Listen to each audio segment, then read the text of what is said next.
আমরা আজকে আসলাম ঘরোয়া, নোয়াখালীর ঘরোয়া, বাট এটা আমার মনে হয় রিয়েল ঘরোয়া না।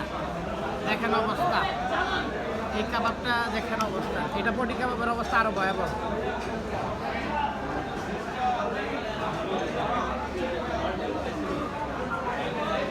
মোটামুটি 10,000 টাকা মিলিয়ে দিতে পারবেন কি?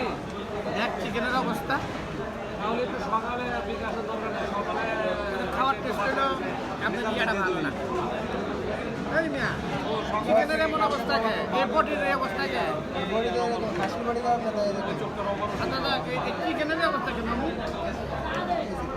চিকেনটার তো অবস্থা একদম কক। আচ্ছা রুটি রে যা অবস্থা রুটি। হালিমটার চেহারা ভালো লাগতেছে, মানে হালিমটা ভালো। আর আমার এক বড় ভাই কাছে হালিম ভালো। সকালবেলা দেখা যায় না তো হালিমটাই মজা, বাজারে গেছেন খাই ভালো না।